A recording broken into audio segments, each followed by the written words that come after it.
Okay, so what I wanted to do is make a short video here demonstrating the central limit theorem, what we did in class the other day, step by step, and just go through it a little slower because I was trying to rush through it at the end of class to get done.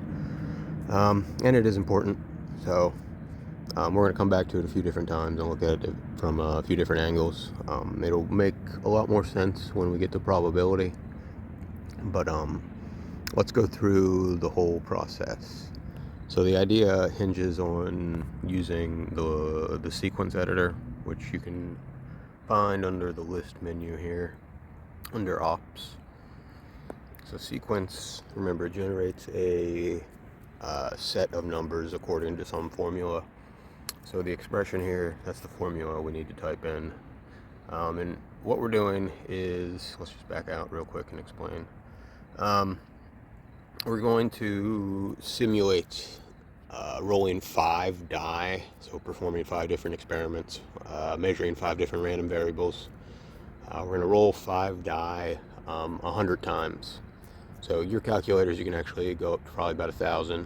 A few of you anyway. The older ones, like the one I got on screen here, we're only able to go up to about 100. So we're going to simulate the die roll by using a function under math. If you go over to the probability menu, there's this rand_int function, which will return a random integer between the arguments you pass in. I'm going to pass in 1, 6, close parenthesis, because that's the outcomes of a die roll, right? You can get 1 through 6. So every time it calls this function, it's generating a random integer between those 2 points. And the rest of this, so the variable, it just always interacts for that. It doesn't matter in this case because the rand_int doesn't depend on x in any way, but you still need to enter it in. And then start. So we're going to start at 1, and we're going to go up to 100. 100. And we're going to step by 1. So if you have one of those newer calculators, the TI-84 Plus or whatever it is, you can probably go up, you can probably set your endpoint to about 1,000 and it'll work out nicer for you. Like I said, these ones are a little older, even if this is just an emulator. Okay, so this, if you execute this, it'll generate a sequence, which takes a little bit, but it's generating random integers. Ooh, I might have my mode a little off. Yeah, let me change that to float. Let me try that again. So you see how it has all the decimal spots? Let me see here. There we go. Okay, so it's generating random numbers 1 through 6 and storing them in a list of data. Well, it's not storing them yet. We need to make it store it. I just wanted to illustrate what the output looked like. So you need to store this in one of your lists. So we're rolling 5 die, so we're going to fill up 5 lists here with this sequence. So we just need to do this 5 times. So we got L1. I'm going to go over and store it in L2. And then, whoops, I did it again. That's fine. And then L3. And then L4. Whoops. Hold on, sorry. Hard to do this on the phone. Alright, so second L4. Alright, one more. And second L5. Alright, so what that's doing, just recall, it's storing these in the list variables. So if you go to the stat edit menu, you'll now see your lists are populated with random numbers 1 through 6. So if you think about what the distribution of each one of these lists should look like, so each outcome of the random int function that we've called, 1 through 6, it's equally likely. So if we look at the distribution of one of these lists, so go to stat plot, say, and make sure you have all of them off before you start this. Probably should have done that first of all. But so turn on the first one and pick a list, it doesn't matter which one. Then make sure your window, wait, first, make sure your window is set properly. So I have a pretty bad window here. So we are graphing discrete data, and we want to go up to 1 plus the maximum number, essentially. We want to scale by 1, start the y min at 0, and for the y max, I mean, we know it can't go past 100 because we have 100 elements in our list. So now, if we graph, yeah, so we could probably shorten this a little bit to make it a little more pronounced. Okay, maybe just a little bit more. All right, there we go. So roughly, we have a uniform distribution. It's a little bit skewed, but that's because we only generated 100 data points. If you, on your fancy new calculators, generate 1,000, you should get something closer to uniform. But as we discussed in class, the underlying distribution of the population does not actually matter. So even though this is not exactly uniform, this will still satisfy the central limit theorem.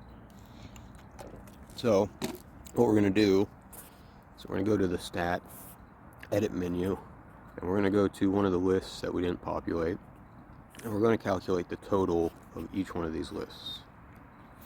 So what I mean by that is we're going to add each of these lists together and store it in a new list variable.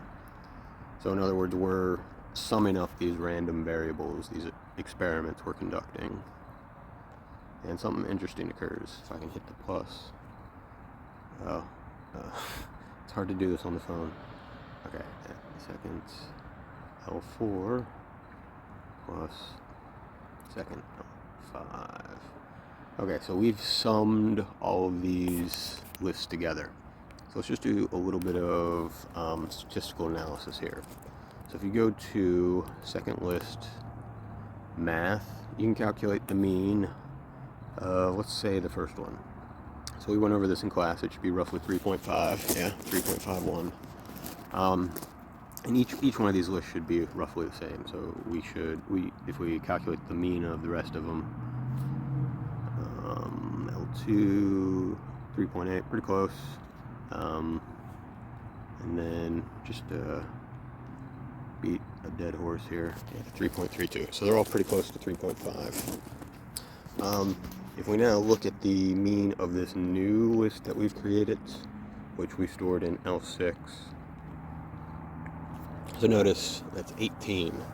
So if you think about what we did is we essentially multiplied one die roll by 5, right? We took 5 identically distributed experiments.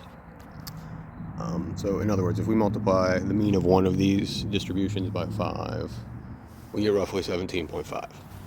So, well, I mean, we get exactly 17.5. This would be the actual mean of this distribution, the ideal population distribution. This would just be a sample, right? So with a finite number of observations we made, so it doesn't exactly equal 17.5. But as we add more observations, it will get closer and closer. So on your fancy calculators, you should be pretty close to 17.5 here. Now, something interesting has occurred when we totaled each of these lists. If you go to your stat plots and look at L6, so that's the total we created. Now this one, it's not going to be a good window, so you got to hit zoom stat. And notice, when we total it, the distribution is no longer approximately uniform, right? The distribution of the total looks roughly normal. So this is an example of the central limit theorem. However, it's not quite the form of the central limit theorem we're going to use. So we're not interested in the total because, as we just calculated, the mean of this is 18.02. Right? It's not the mean of the underlying population. It's been multiplied by the number of experiments. So what we need to do is go back to the stat editor, and instead of calculating the total, we're going to calculate the average. We're going to say L1. The plus is really, really hard to hit. Okay, there it is. Plus L3 plus L4 plus L5. Then we're going to divide by the total number of things that we're measuring, which would be 5. Okay, so now if we go back to the, let's go back out to the main menu and do a little analysis. So let's re-execute this one. Notice the mean of this is now 3.604. So pretty close to 3.5.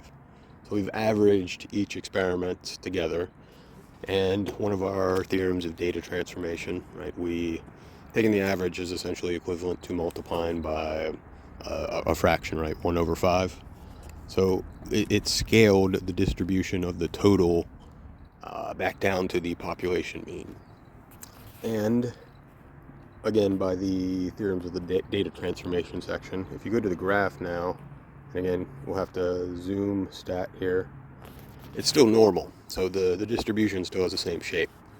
So this is a very important idea in statistics because it tells us no matter what the underlying population distribution is, you can average your observations together and get a distribution that's normal. Like the distribution, go back to the stat editor here.